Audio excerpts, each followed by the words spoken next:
This story is titled, I Accidentally Saw My Girlfriend's Group Chat, where she said she'd dump me after getting family jewelry at our wedding and going on an expensive honeymoon. So I pretended I knew nothing until she returned to find her stuff outside with a note telling her off. Hey Reddit, my name is Marcus, and I'm 29 years old. This is the story of how I discovered my fiancé was plotting to financially destroy me just weeks before our wedding, and how I managed to turn the situation completely around. Looking back now, I realize that sometimes the worst moments in your life can actually become the catalyst for something much better. It all started a couple of weeks before what was supposed to be the happiest day of my life. I came home early one Tuesday evening and overheard my fiancée Victoria on a phone call that would change everything. She was laughing with someone about how she was going to clean me out financially and disappear with her boyfriend after our wedding. What she didn't know was that I had already suspected something was wrong, and I was about 3 steps ahead of her entire plan. Let me back up and tell you how we met. I first encountered Victoria 4 years ago at a local business networking event. At the time, I was 25 years old and running my own food truck that I had opened after years of careful saving and meticulous planning. It wasn't anything fancy or glamorous, just good, honest food served at reasonable prices with a loyal customer base that kept coming back. The truck was clearing decent money after all expenses were covered. It wasn't making me rich by any means, but it kept me comfortable and gave me the independence I had always wanted. Getting to that point hadn't been easy. I had spent 3 grueling years working 80-hour weeks at 2 different restaurants, living in a cramped studio apartment with my college roommate, and saving every single cent I could for my business plan. When I finally managed to secure the SBA loan that would cover the remaining startup costs, I was so committed to making it work that I actually slept in the food truck for the first month. I would shower at the gym across the street each morning before opening. That's the part of entrepreneurship that no one ever posts about on Instagram, the unglamorous sacrifices you make when you're building something from nothing. By the time I met Victoria, I had managed to buy a modest 3-bedroom house in a decent neighborhood. I had purchased it at a foreclosure auction and spent months fixing it up myself. The previous owners had defaulted on their mortgage after going through a messy divorce, and the place needed serious work. I'm talking about a complete new roof, updated electrical systems, and a full kitchen remodel. I did most of the work myself on days when the food truck wasn't operating, learning everything from YouTube videos and getting advice from a retired contractor who lived down the street. It was exhausting, but incredibly rewarding to see the house transform under my own hands. Victoria worked at one of those upscale boutiques downtown, where everything costs about 4 times what it should. She was an assistant manager, but from the way she carried herself, you would have thought she was the CEO of a Fortune 500 company. She had long brown hair that was always perfectly styled, nails that were always freshly done, and clothes that were always precisely on trend. Victoria had this practiced way of making you feel like you were the most interesting guy in the room, while simultaneously making you want to impress her even more. Looking back, I realized that her sales technique from the boutique carried over seamlessly into her dating life. Victoria would ask questions about my business with what seemed like genuine interest, then casually mention how impressed she was with real entrepreneurs like me. It felt flattering at the time, but I should have recognized the calculated nature of her approach. She had a way of making me feel special while subtly positioning herself as someone who appreciated success and ambition. My sister Diana saw through Victoria's act immediately.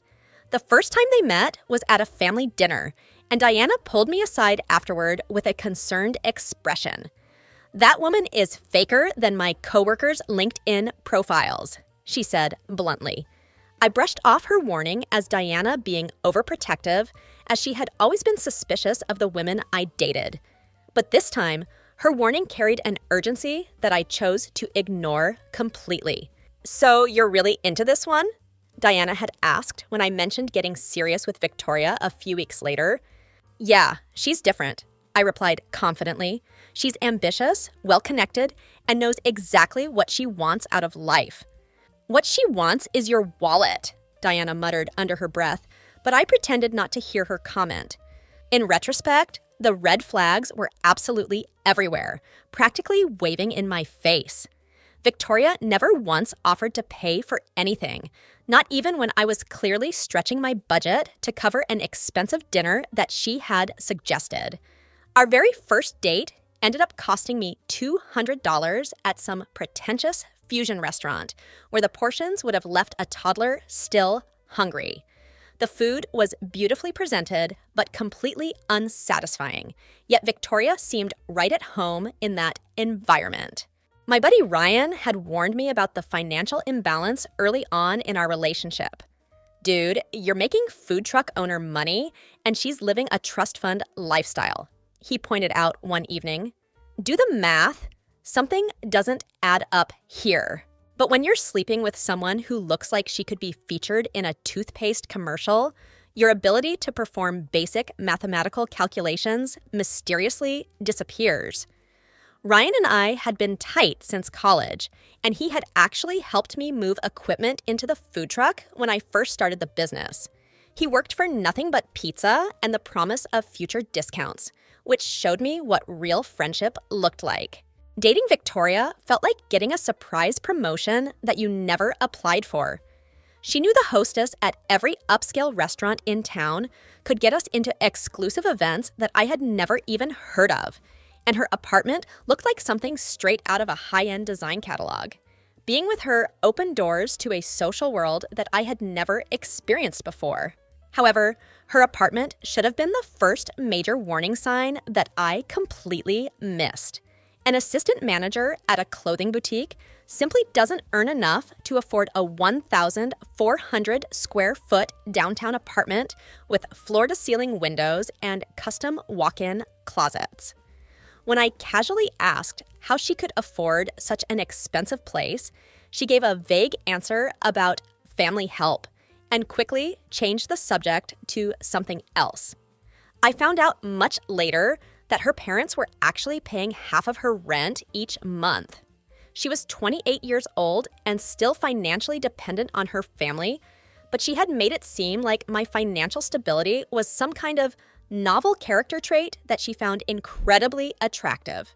"I love that you've built something real," she would say with what I thought was genuine admiration. "Most guys our age are still figuring out what they want to do with their lives, but you actually took the risk and created your own success." The first 2 years of our relationship were genuinely good.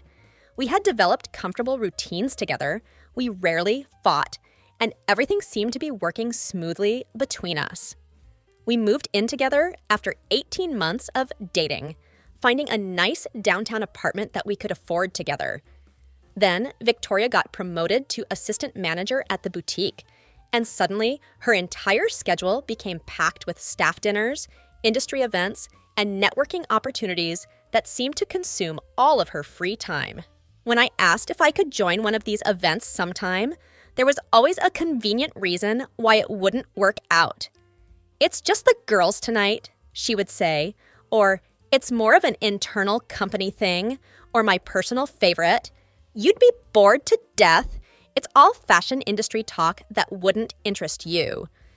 At the time, I wasn't particularly concerned about these exclusions because we had been solid as a couple for years, and I trusted her completely. 4 months after her promotion, I decided it was time to take the next step. I bought an engagement ring that was just over 2 carats and cost me $21,000. My cousin worked in the jewelry business and got me a deal, but it still completely wiped out my personal savings and maxed out one of my credit cards. Victoria had casually mentioned her college roommate's engagement ring during a conversation months earlier, commenting on how she had always thought that particular size and quality was the minimum for what she would consider a respectable proposal. I proposed on our 3-year anniversary at the same restaurant where we had our very first date. I got down on one knee, said all the romantic things I had been rehearsing in my head for weeks, and asked her to marry me.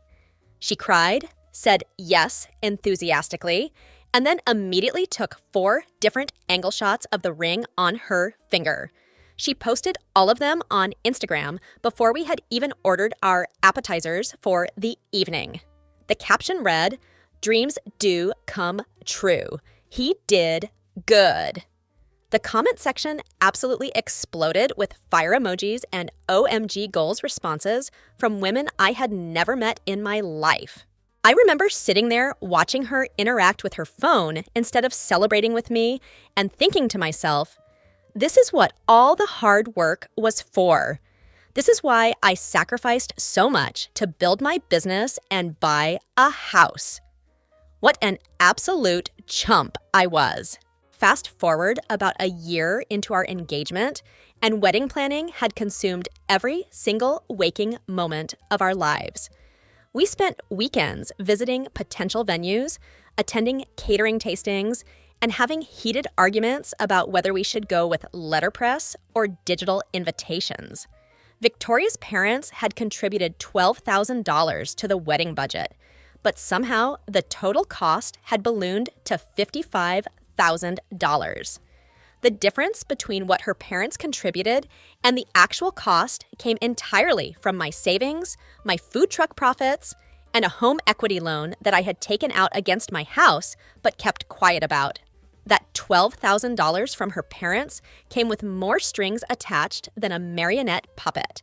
Her mother had to approve every single decision, from the flower arrangements to the table settings to the menu selections. For people who were contributing less than 25% of the total wedding cost, they certainly acted like they were majority shareholders in our special day.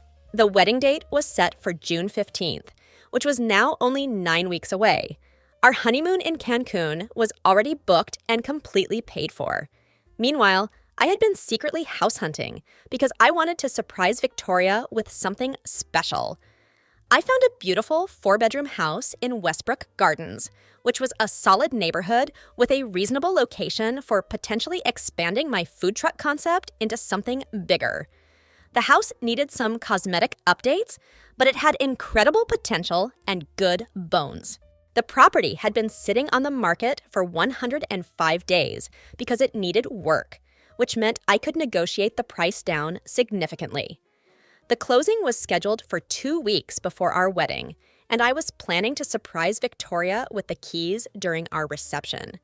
I had to get my dad to co-sign on the mortgage since my credit score had taken a hit from all the wedding expenses we had been accumulating. The house was 3,200 square feet with a big backyard, and the previous owner had started some updates but ran out of money halfway through the project. I figured I could finish the renovations over time, just like I had done with my first house. It would be a labor of love that we could work on together as newlyweds. Work had been absolutely brutal during this period. Summer season was ramping up for the food truck business, and I had been putting in 65-hour weeks trying to keep everything staffed and running smoothly. 2 of my workers had quit with no notice whatsoever, leaving me scrambling to cover their shifts. My head cook was threatening to leave for a corporate restaurant job that offered health benefits and paid time off benefits that I simply couldn't match as a small business owner. Victoria was swamped with work too, or at least that's what she told me. The boutique was apparently preparing for their seasonal changeover, which, according to her, required lots of late nights and weekend inventory sessions. When I pointed out that most retail inventory typically happens during closed business hours, she became defensive about my questioning. "Our process is completely different," she snapped. "We're not some big box store that can just shut down and count products. We have to maintain our customer service standards while managing inventory." That Tuesday evening, I decided to come home early from work. We had barely seen each other all week due to our conflicting schedules, so I thought I would surprise her with takeout from that Thai restaurant she's always talking about. I had picked up pad Thai, spring rolls, and those mango sticky rice desserts that she absolutely loves. As I put my key in the lock of our apartment door, I heard Victoria's voice coming from the balcony. She was on the phone, laughing in that particular way she does when she's talking to someone she considers important. Higher pitched than normal, with a calculated breathiness that I had noticed, but never really thought about before. I set the bags of food down quietly on the kitchen counter and moved toward the sound of her voice, planning to surprise her when she finished her call. "The ring is gorgeous. You should see it in person," she was saying to whoever was on the other end of the line. "It almost makes up for having to screw him for the past 3 years. I froze completely, my keys still in my hand, not believing what I had just heard. "God, the wedding planning is absolutely exhausting," she continued. "His family wants a church ceremony, can you imagine? It's so basic and traditional, but I've got to play nice and go along with it until we're actually married." My throat tightened as I realized what I was hearing, but I couldn't move or make any noise. "Divorce is where the real money is, though," Victoria said with another laugh. "That's when I can really cash in on all this effort I've been putting in." I should have made some noise right then, let her know that I was home and could hear everything she was saying. Instead, I stood perfectly still against the wall, listening to my entire future crumble with each word that came out of her mouth. "Cancun is going to be absolutely amazing, though," she continued enthusiastically. "I've been checking out all the hidden beaches and that resort spa online. I've already booked multiple treatments for myself, massage, facial, the works." There was a pause in the conversation, and I leaned closer to the wall, separating us, straining to hear every word. "No, I haven't told Marcus that you're meeting me there yet," she said. "He thinks you're just sending me on that business trip to Orlando right after we get back from the honeymoon. He has no idea what's really happening." Another pause while the other person spoke.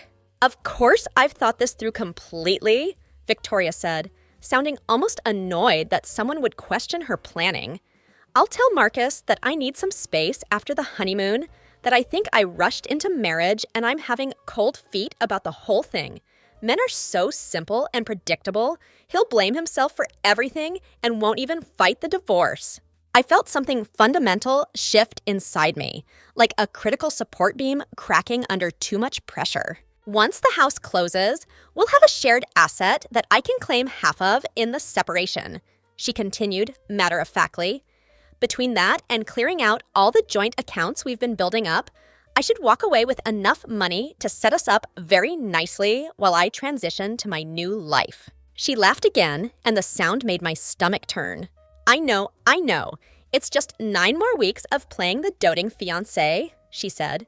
"The sex has been so infrequent anyway that he barely notices when I'm not in the mood anymore."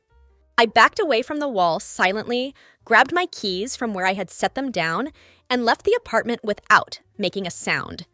The Thai food sat forgotten on the kitchen counter, getting cold while my entire world fell apart.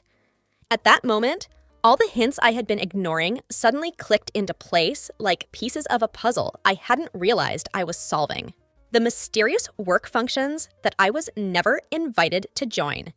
The private phone calls that ended abruptly whenever I entered the room. The gradual loss of interest in physical intimacy between us. The random business trips with her boutique manager that never seemed to produce any actual business results or benefits for the store. Everything that had seemed like normal relationship challenges suddenly revealed themselves as calculated deception. I drove straight to Ryan's place without really thinking about where I was going. He had been my best friend since college and was supposed to be my best man in just 9 weeks. I found him in his garage working on his motorcycle, covered in grease, and completely focused on whatever mechanical problem he was solving. "You look like someone just pissed in your coffee," he said when he saw my face as I walked into the garage. "I need a drink," was all I could manage to say in response. 3 drinks later, I told him absolutely everything.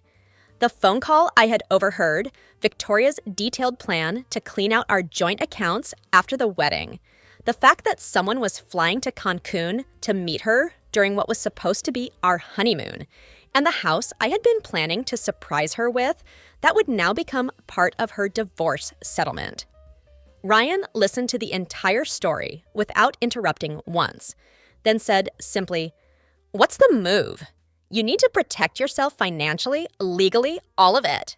Ryan was tactful enough not to pile on with, "I told you so," even though his expression said everything that needed to be said.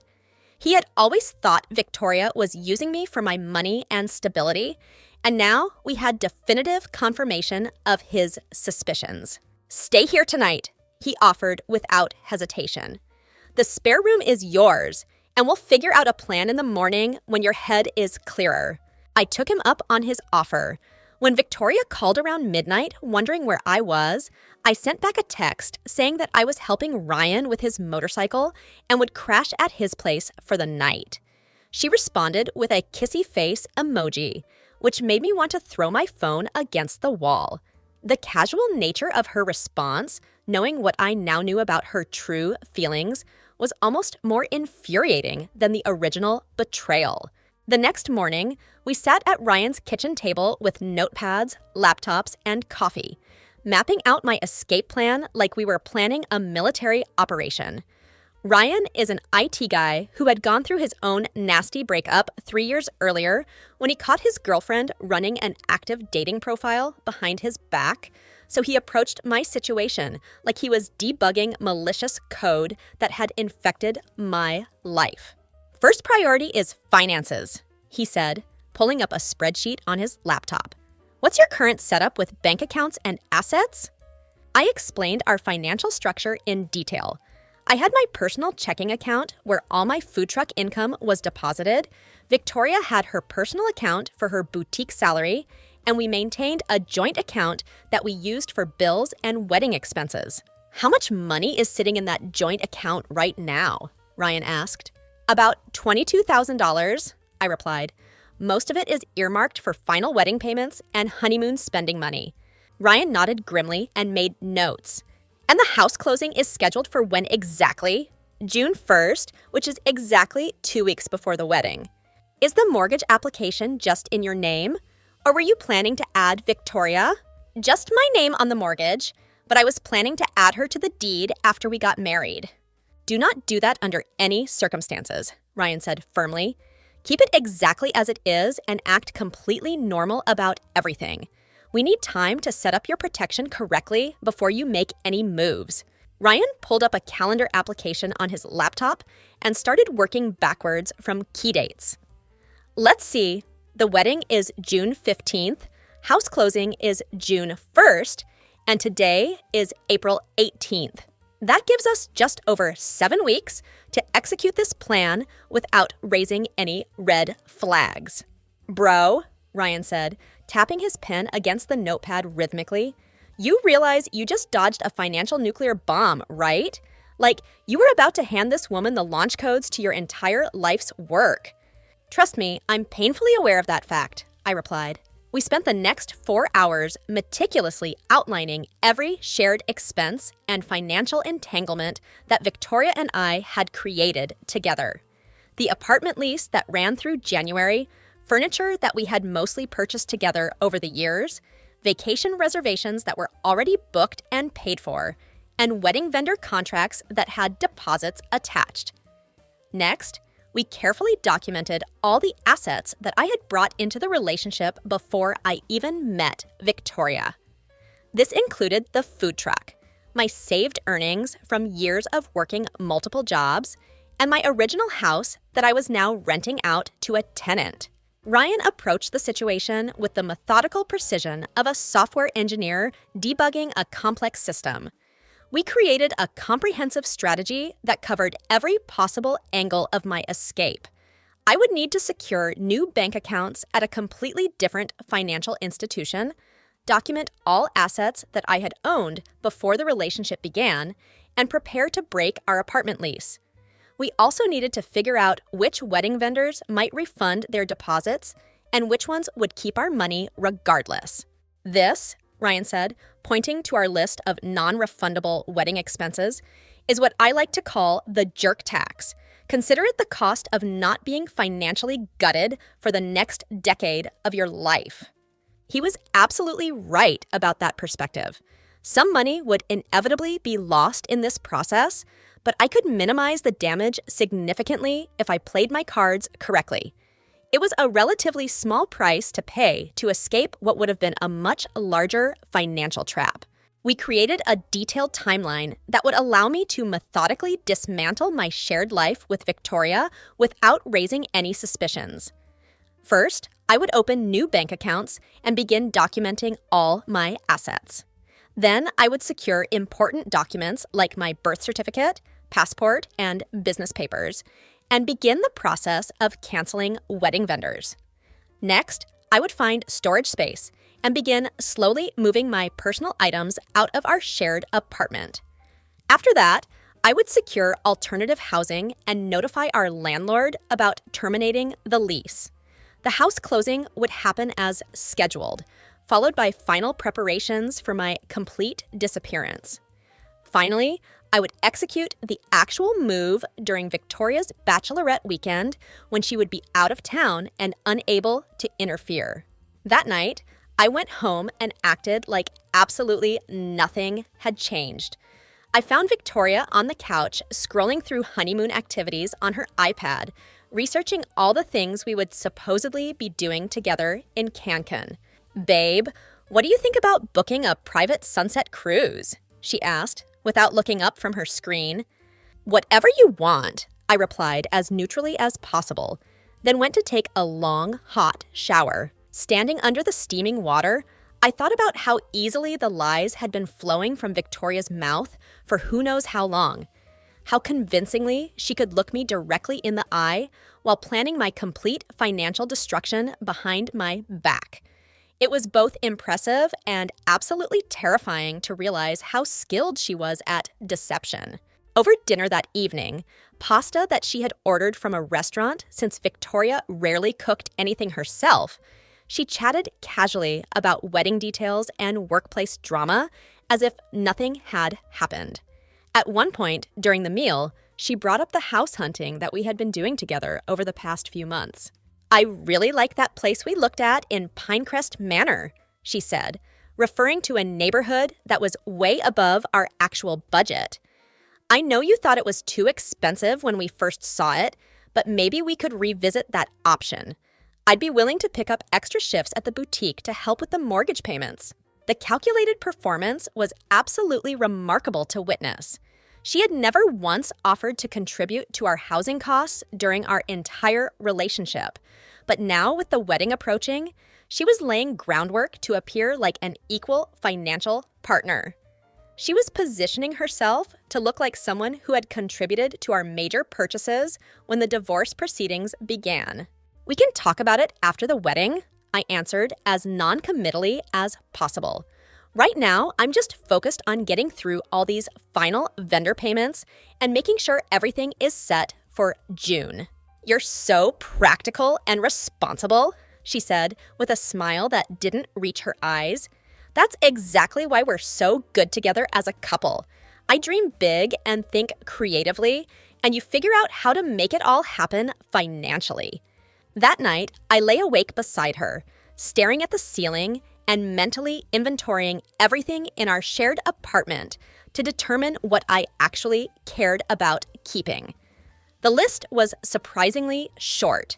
Most of the expensive items had been her choices anyway, and I realized I could walk away from almost everything without feeling any real loss. Over the next 2 weeks, I methodically dismantled the life I had been building with Victoria while maintaining the perfect facade that everything was completely normal between us. Each day became a carefully calculated series of moves designed to protect my assets and prepare for my escape. I felt like I was living a double life, playing the role of the devoted fiancé while secretly planning my financial survival. I opened new bank accounts at a completely different financial institution and began transferring most of my personal savings out of accounts that Victoria had any knowledge of. I also redirected my upcoming food truck deposits to flow into these new accounts instead of the ones we had been using. During Victoria's weekly yoga class, I retrieved all my important documents from our apartment, things like my birth certificate, passport, social security card, and business incorporation papers, and secured them in a safe deposit box at the new bank. I called our landlord directly and negotiated paying the 3-month penalty fee to break our lease effective July 1st, which would give Victoria enough time to find alternative housing after I disappeared. I scheduled professional movers for June 1st, the same day as my house closing, and arranged for furniture delivery to the new house. I also began the tedious process of quietly canceling wedding vendor agreements one by one, collecting whatever refunds were possible, and documenting the losses I would have to absorb. During this period, I moved my personal belongings to my parents' garage in small phases, explaining to Victoria that they were wedding gifts that needed temporary storage until we had a bigger place. Some wedding vendors were surprisingly sympathetic when I explained the situation honestly, and I managed to recover more money than I had initially expected. However, the venue kept most of our deposit, which was expected since they had already turned down other bookings for our date. At home, I continued to be the same old Marcus that Victoria was accustomed to, occasionally distracted by work stress, but generally supportive of all her wedding decisions. I agreed to hire the overpriced wedding planner she had found, confirmed my tuxedo fitting appointment, and nodded along enthusiastically to her discussions about signature cocktails for the reception. "Do you think your cousin Jim might be seated too close to the bar?" Victoria asked one evening while reviewing our seating chart. "I'm worried he'll drink too much and make a scene during the speeches." "I'm sure it'll be fine," I replied, knowing that none of these concerns would ever actually matter. The mental separation was already complete in my mind. When I looked at Victoria now, I felt absolutely nothing. No anger, no sadness, just cold recognition that I was dealing with someone who was fundamentally dishonest at her core. It was almost fascinating in a clinical way, watching her perform the role of the devoted fiancé while I knew exactly what she really thought about me and our relationship. The closing on the new house went smoothly without any complications. I got the keys on a Friday afternoon and drove straight there to walk through the empty rooms alone. I tried to imagine the life I had originally planned versus the life I was now facing, and surprisingly, the difference didn't feel as devastating as I had expected it to. If anything, I felt a sense of relief and freedom that I hadn't anticipated. That weekend was Victoria's bachelorette party in Las Vegas, which she had been planning for months with her bridesmaids. The moment her Uber pulled away from our apartment building, I sprang into action like I was executing a military operation. The professional movers arrived exactly 40 minutes later, and within 5 hours, everything I cared about was loaded into their truck and headed for the new house. I had spent the preceding weeks carefully sorting through our shared possessions, creating detailed lists of what belonged to me before the relationship, what we had purchased together, and what I was willing to abandon to avoid any potential complications. In the end, I took my clothes, personal items, family heirlooms, and a few pieces of furniture that I had owned before meeting Victoria. I left behind the expensive sectional sofa that she had insisted we buy, the dining room table we had spent way too much money on, and most of the kitchen appliances and gadgets. What remained in the apartment were easily replaceable items and things that we had purchased together that I was genuinely happy to leave behind. I had no emotional attachment to any of it, and I knew that taking only what was clearly mine would make any future legal disputes much simpler to resolve. Before I left the apartment for the final time, I wrote a brief note to Victoria. I drew a middle finger on a piece of paper and wrote beneath it, Weddings canceled. I heard your call. I left the note on the kitchen counter right next to her engagement ring, which I had carefully removed from her jewelry box. Then I drove to my new house, where Ryan was already waiting for me with a case of beer and a PlayStation that he had brought over to help me settle in. We ordered pizza, set up camping chairs in my completely empty living room, and played Call of Duty until 3 a.m. "To dodging bullets?" Ryan said, raising his beer bottle in a toast. "Not just dodging watching it fly by in slow motion," I replied, clinking my bottle against his. For the first time in weeks, I slept deeply and peacefully, despite the fact that I was lying on an air mattress with a sleeping bag in a completely empty house. There was something profoundly liberating about having complete control over my environment again. My phone started absolutely blowing up on Sunday evening when Victoria must have returned early from Las Vegas. In the span of just 40 minutes, there were 28 missed calls and 41 text messages that ranged from confused.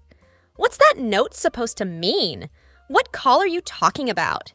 to angry, "You can't just leave over some kind of misunderstanding," to increasingly desperate, "Please call me back. We can work this out. I love you." I didn't respond to any of the messages. Instead, I blocked her phone number entirely, poured myself another beer, and continued my gaming marathon with Ryan. My new furniture wouldn't be delivered until Thursday, but the emptiness of the house felt completely appropriate for this moment in my life. It represented a clean slate and a fresh beginning. The next morning, I called my parents and my sister Diana to explain what had happened before they heard about it through family gossip or social media. My dad was characteristically quiet but supportive, asking practical questions about my finances and housing situation. My mom was actually relieved when I told her the whole story. It turned out that she had harbored serious reservations about Victoria throughout our entire relationship, but hadn't wanted to interfere with my decisions. Diana, on the other hand, practically cackled with vindication when I explained the situation to her. "I knew it," she said triumphantly. "Did I not tell you exactly this would happen? Did I not say that woman was after your money from day one? Yes, you're very smart and perceptive. We're all impressed with your intuition," I replied dryly. "No, but seriously, Marcus, are you okay emotionally? This has to be devastating." "The house is nice. The business is doing well," I said. "I just lost $21,000 on an engagement ring and about $35,000 more on wedding deposits that I can't recover. That's way better than losing half your food truck business in a messy divorce," Diana pointed out pragmatically. "Consider it expensive tuition for the University of not getting completely played by manipulative women again." Monday morning, I went to work at the food truck as usual and had to field some awkward questions from my staff, who had seen Victoria's increasingly frantic and dramatic social media posts over the weekend. I kept my explanations simple and professional. The wedding is off, and I'd rather not discuss the details. My head cook pulled me aside during the lunch prep period, looking uncomfortable about something he needed to tell me. "Victoria's outside in the parking area," he said quietly. "She's been there for about 20 minutes. Do you want me to tell her you're not here today?" "I absolutely do not want to see her," I replied firmly. "Please handle it however you think is best." Victoria showed up at my food truck 4 more times that week, and each time my staff ran interference for me without me even having to ask. One of my workers, a college student who had always openly disliked Victoria's entitled attitude, took particular pleasure in telling her that I was in an important business meeting or at the bank handling financial matters. Meanwhile, I was gradually settling into my new house, room by room. I set up the bedroom first, then focused on getting the kitchen functional, and finally bought a decent couch and television for the living room. I started making preliminary plans for renovating the master bathroom with higher-end fixtures and custom tile work. It was strange how quickly the place began to feel like a real home instead of just an empty house. By Thursday, Word of our breakup had spread throughout our mutual social circle. Victoria's parents called my parents demanding explanations. Her friends were messaging my friends trying to get information. Our shared social circle predictably fractured along lines of loyalty and friendship. People wanted all the juicy details, and rumors began circulating about what had really happened between us. Someone started spreading a rumor that I had been cheating on Victoria, which she did absolutely nothing to correct or deny. I maintained complete radio silence, refusing to engage in any of the drama or defend myself against false accusations. I figured that anyone who knew me well enough would understand that the rumors didn't match my character, and anyone who didn't know me that well wasn't worth worrying about. Victoria's parents weren't taking the situation well at all. Her father left an angry voicemail on my phone demanding that I be a man and fix whatever misunderstanding had occurred between Victoria and me. Her mother was even worse, sending me a lengthy text message saying that I should be ashamed of myself for humiliating their daughter in such a public way. She also demanded that I reimburse them for their $12,000 contribution to the wedding, as if I was somehow responsible for their financial loss. Victoria's sister Madison, who was possibly even more entitled and demanding than Victoria herself, showed up at my food truck during the busy lunch rush one day. She caused a dramatic scene that ended with her being physically escorted out of the area by my head cook, who had absolutely no patience for that kind of disruption to our business operations. The harassment from Victoria's family escalated when her father decided to park outside my new house one evening, honking his car horn periodically for nearly an hour. I carefully documented everything, taking photos, recording timestamps, and saving screenshots of all the text messages and voicemails. Then I had my brother Tim, who works as a contract lawyer in Tampa, draft a strongly worded legal letter threatening a restraining order if Victoria's family didn't immediately stop all contact attempts. The letter included detailed timestamps, specific locations of harassment incidents, and screenshots of all their contact attempts over the previous weeks. It was professional but firm, making it clear that any further harassment would result in immediate legal action. The threatening behavior stopped completely after they received Tim's letter. Meanwhile, my own family rallied around me in ways that reminded me why blood relationships matter so much. My dad helped me set up security cameras around the perimeter of my new house, just in case Victoria or her family decided to escalate their behavior. My mom started bringing over home-cooked meals whenever I was working late at the food truck and didn't have time to cook for myself. Diana stopped by regularly to help me unpack boxes and organize my new space, while providing her typically colorful running commentary about how she had always known that Victoria was completely fake. "You know what, Diana?" I said one evening as we assembled a bookshelf in my living room. "I'm actually really proud of how you handled this whole situation." "What do you mean?" she asked, looking up from the instruction manual. Most guys would have confronted Victoria directly, made a big emotional scene, and given her a chance to manipulate the situation with crocodile tears and fake apologies. You just executed your plan cold and clean, like a professional. "Thanks. I learned that approach from watching you handle that cheating ex-boyfriend situation last year," she replied. "The difference is that I only lost 8 months of my life and an expensive espresso machine.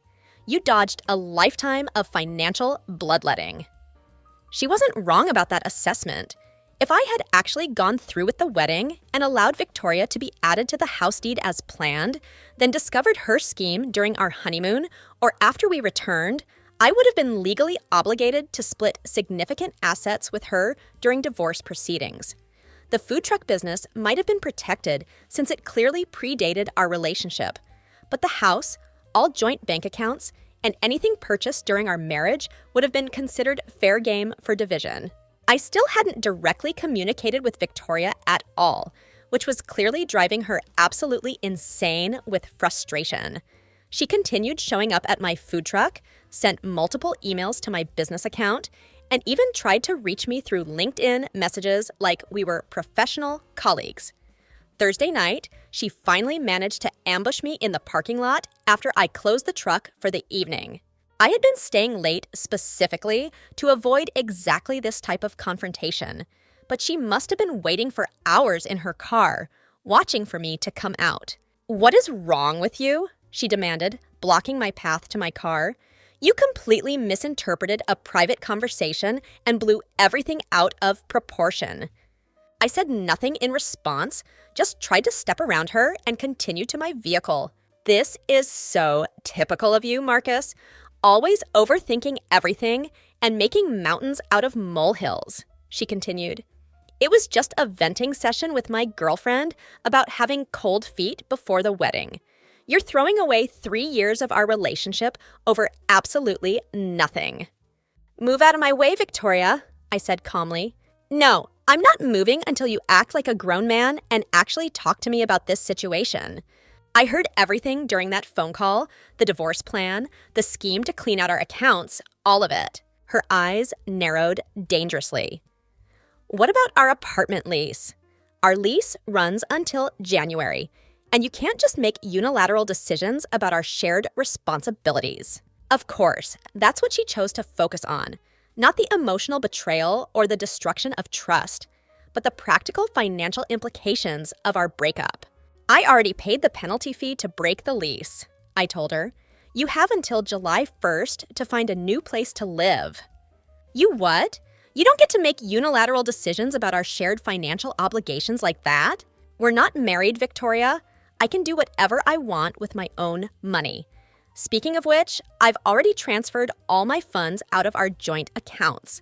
The wedding is completely canceled. All vendors have been notified, and it's done." Victoria suddenly switched tactics and started with the waterworks, tears flowing down her cheeks as she tried a completely different approach. "Marcus, please. I made a terrible mistake," she said through her sobs. "I was scared about the wedding and feeling trapped by all the pressure. People say stupid, horrible things when they're scared and not thinking clearly."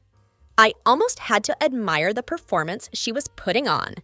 If I hadn't personally heard her laughing with genuine amusement about defrauding me and planning my financial destruction, I might have actually believed this act of remorse. "People don't accidentally formulate detailed plans to clean out someone's bank accounts," I replied flatly. "They don't accidentally arrange for their lover to meet them during their honeymoon."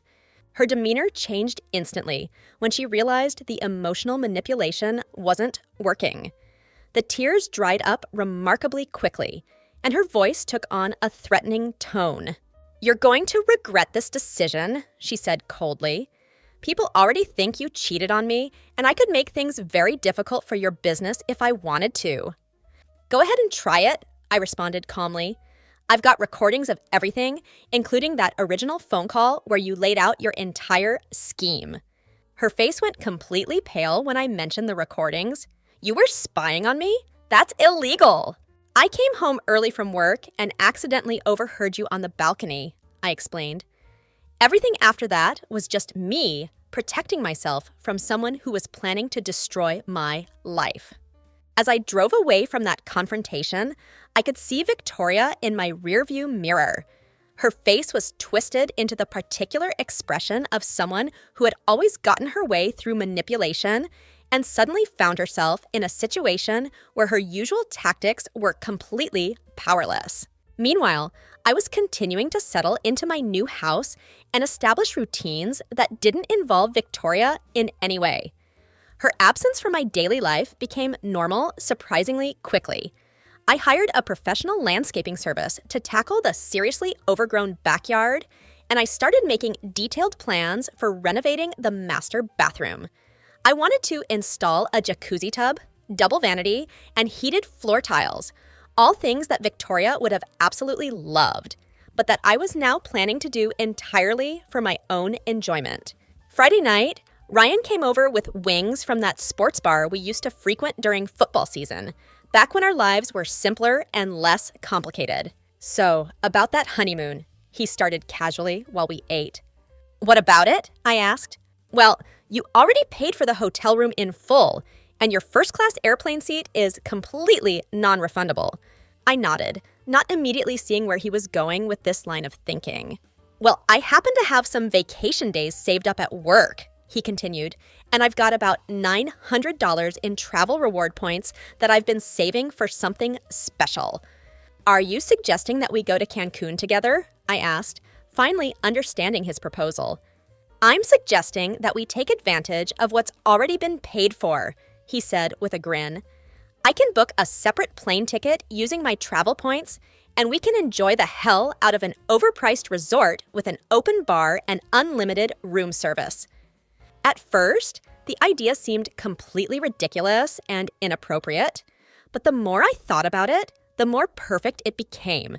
It would be the ultimate middle finger to Victoria's carefully laid plans, and it would ensure that at least someone got some enjoyment out of all the money I had spent. Hell yeah, I said, raising my beer bottle. Let's do it. The next morning, I helped Ryan book his airline ticket using his accumulated travel points, plus some cash to cover the price difference. The hotel room reservation remained in my name, and everything else about the trip stayed exactly as Victoria and I had originally planned it. Our flight was still scheduled for what would have been 4 days after my canceled wedding date. Victoria found out about our travel plans, of course. One of her bridesmaids worked for a travel agency and noticed that the hotel reservation was still active in the system, but the connecting flights had been changed to include Ryan instead of Victoria.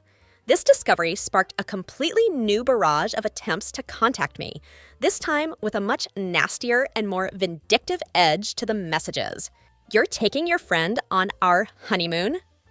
Read one text from an unknown phone number, since I had blocked her main number. What kind of pathetic loser does something like that? Another message from yet another unknown number said, "You can't do this to me. This is sick and twisted." I blocked each new number as soon as the messages came in and continued with my plans exactly as I had outlined them. I also took care of the remaining wedding-related tasks that needed to be handled. I canceled the tuxedo rentals for myself and all the groomsmen, and I sent final notifications to the venue and remaining vendors confirming that the wedding was permanently canceled. Some of the wedding deposits were refundable since I was canceling with sufficient advance notice, but most of them weren't recoverable at all. The financial damage from the entire situation was substantial, but completely manageable in the long run. Between non-refundable deposits, the engagement ring that I would never see again, and the penalty for breaking our apartment lease early, I had lost approximately $58,000. However, when I compared that loss to what a messy divorce would have cost me down the road, it felt like pocket change. I started meeting with my accountant on a weekly basis to completely reorganize my financial situation and plan for the future. The food truck profits were actually up 18% compared to the same period last year. And without Victoria's expensive lifestyle to subsidize, I could reinvest significantly more money back into growing the business. I began seriously exploring the possibility of adding a catering division to my operations, which could substantially boost revenue without requiring me to invest in a second physical location. The remaining wedding invitations sat in a cardboard box in my garage, serving as an expensive reminder of the bullet I had dodged. I had canceled the printing order, but the first batch of 60 invitations had already been completed and delivered before I could stop production. They were elegant, cream-colored cards with gold foil stamping and letterpress details that had cost $14 per invitation. I kept them as a tangible reminder of how close I had come to financial disaster. During the final countdown to what would have been our wedding date, Victoria's attempts to contact me grew increasingly desperate and unhinged. She sent a carefully crafted email that apologized for anything that might have hurt me without actually acknowledging what she had done wrong. It was a classic non-apology apology that tried to frame the entire situation as some kind of misunderstanding. She attempted to make it seem like she sometimes says things she doesn't really mean when she's stressed about major life events like weddings. Her bridesmaids launched a coordinated campaign to try to reason with me on her behalf. 5 different women that I barely knew sent me long, emotional text messages about how I was throwing away something special and how Victoria was completely devastated by my decision. Not a single one of them mentioned the actual reason I had ended the relationship, which told me that Victoria had clearly crafted a narrative where she was the innocent victim of my irrational and unpredictable behavior. The scheduled wedding day came and went without any fanfare from my perspective. I spent it working at the food truck, running a special menu that completely sold out by 8 p.m. That night, I sat on my new deck with a sparkling water, scrolling through house renovation ideas on my tablet and planning improvements to my property. I didn't feel sadness, anger, or regret, just profound relief that I had escaped a trap that could have destroyed my financial future. The Cancun trip was exactly what I needed at that moment in my life. It provided the perfect combination of relaxation, distance from the drama I had left behind, and the opportunity to enjoy something positive after months of stress. Ryan and I spent our days hiking, snorkeling, and hitting every happy hour within a 6-mile radius of the resort. We posted just enough vacation photos to social media to ensure maximum irritation for anyone back home who might be paying attention to our activities. "Do you think she's seeing these posts?" Ryan asked as we sat at the pool bar during our 4th round of margaritas, watching the sunset over the ocean. "Absolutely guaranteed," I replied, checking my phone. "I've gotten 14 blocked calls from different phone numbers since we posted that sunset picture an hour ago." The resort was everything that Victoria had described during her research phase. It featured infinity pools overlooking the ocean, premium service from attentive staff, and luxury amenities that justified the expensive price tag. While I would normally consider this type of vacation an extravagant waste of money, I allowed myself to enjoy every minute of it. This trip wasn't just leisure. It was a declaration of financial independence from a relationship that had been slowly bleeding me dry for years. While relaxing by the pool one afternoon, I struck up a conversation with a retired investment banker who had brought his adult children on a family vacation. He mentioned casually that he was looking to invest in local businesses with strong growth potential, particularly in the food service industry. "What kind of returns does a food truck business typically generate?" he asked with genuine interest. 2 hours later, we had exchanged contact information and made plans to meet when we both returned home to discuss potential investment opportunities. Sometimes the best opportunities find you when you're not desperately trying to impress someone else or manage a crisis in your personal life. I returned from Cancun to find that my new life was really taking shape in positive ways. The food truck was experiencing increased business thanks to a new supplier deal that had improved our profit margins. The house was coming together beautifully, room by room. And I had even started playing tennis again on Friday nights, something I had given up during the intense wedding planning period. My head cook had implemented a rotating specials menu that was bringing in customers during traditionally slow weeknight hours. And my landlord had offered to discuss a 12-year lease renewal with very favorable terms.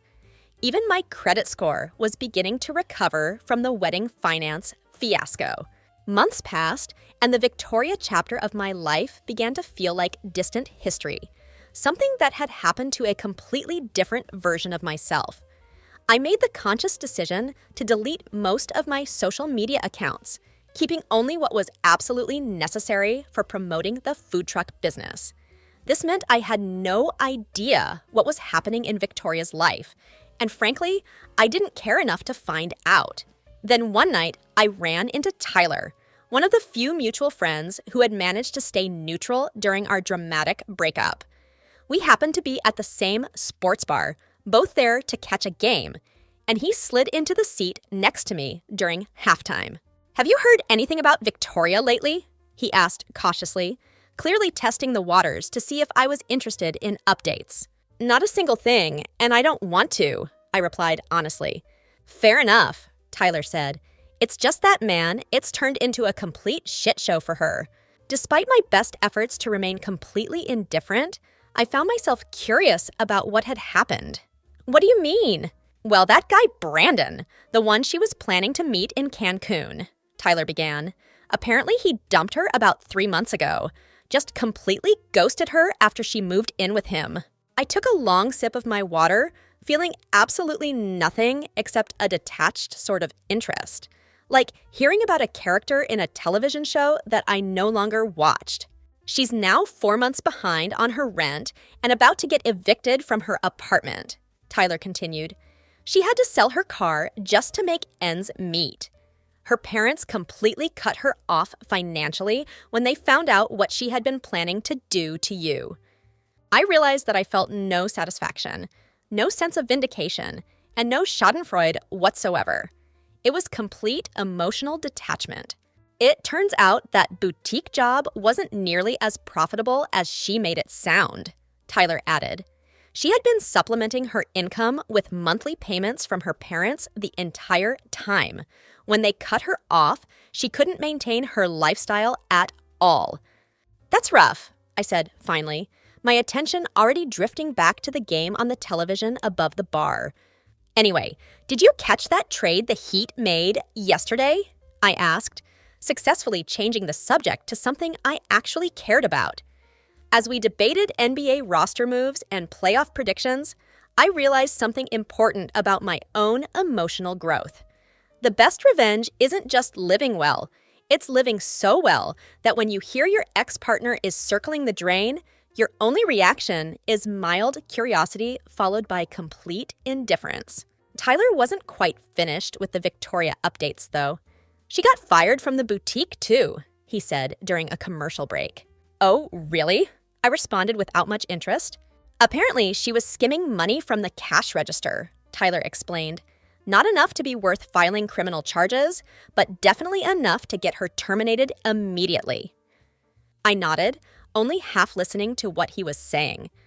On the television screen above the bar, the quarterback had just thrown a terrible interception that would probably cost his team the game. "Bad decision," I muttered, my eyes focused on the replay. "Yeah, she always did think she was smarter than everyone else," Tyler said, completely misinterpreting my comment about the football play. "No, I meant the quarterback," I clarified with a laugh.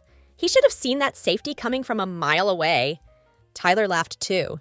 "Man, you really are completely over her, aren't you?" I realized that he was absolutely right. I genuinely didn't care about Victoria's downward spiral at all. It wasn't satisfaction or a sense of justice being served. It was complete emotional detachment from someone who no longer had any relevance to my life. 7 months after what would have been my wedding day, my meeting with the investment banker from Cancun finally resulted in something concrete. He offered to invest $170,000 in my food truck business in exchange for a 22% stake, with the funds specifically earmarked for opening a second location. After careful consideration and thorough review with my lawyer, I decided to accept his offer. The planning for the new location began immediately. I found a promising space in a developing part of town that had lower rent, but growing foot traffic from new businesses and residential developments. I signed a 6-year lease with an option to purchase the building after year 4. I started designing a kitchen layout that would improve on all the operational inefficiencies I had learned about from running my first truck. I hired a talented young chef who had been working under a James Beard Award winner at a high-end restaurant downtown. She brought fresh culinary ideas and an established Instagram following that helped generate buzz and excitement before we even opened our doors. This time, I was building something much bigger than myself, a true business enterprise, not just a passion project that paid the bills. The house renovations continued progressing as well. I finished the master bathroom renovation with high-end fixtures and custom tile work that exceeded my original vision. I updated the kitchen with commercial-grade appliances that I got at an industry discount through my restaurant supply connections. I built a spacious deck that was perfect for hosting summer barbecues and started having weekly dinner parties for friends and family members. One Saturday evening, about 11 months after the Victoria incident, I was hosting a small gathering at my house. Ryan was there with his new girlfriend, Diana, and her husband had brought their kids. And Tyler came with his wife and a friend they wanted me to meet. Her name was Sophia, and she was a pediatric physical therapist who had just moved to town to start her own practice. As I was grilling steaks on my new deck and keeping a careful eye on the corn, timing is everything when you're cooking for a group. Sophia came over to offer her help with the food preparation. "Diana tells me you own a food truck," she said, expertly turning the corn without even being asked. "That's pretty impressive for someone our age to build a successful business from scratch." "Thanks, it's definitely been quite a journey," I replied, appreciating that she had jumped in to help without making a big production about it. "I bet it has been. I just opened my own physical therapy practice," she continued, "and the administrative side of running a business is absolutely kicking my butt. Do you have any advice for a fellow entrepreneur?" We ended up talking about business operations throughout the entire dinner. Sophia wanted to know about organizational systems, operational efficiency, and work-life balance strategies. She asked intelligent questions about profit margins, growth planning, and scaling a service-based business. What struck me most was that she never once mentioned how my business achievements might benefit her personally or financially. Her interest seemed genuinely focused on learning and improving her own professional situation. After everyone had left for the evening, I sat on my deck reflecting on the stark contrast between Sophia's authentic interest in business and entrepreneurship versus Victoria's calculated performances and manipulative questions. The difference was so obvious that it was almost jarring to remember how I had once fallen for Victoria's act. Sophia and I started dating shortly after that dinner party. Unlike my previous relationship, this one was refreshingly straightforward and honest from the very beginning. We split restaurant checks without any discussion or awkwardness. She valued experiences and meaningful activities over expensive outings, and there were no games, manipulation tactics, or hidden agendas. It was just authentic human connection based on mutual respect and genuine compatibility.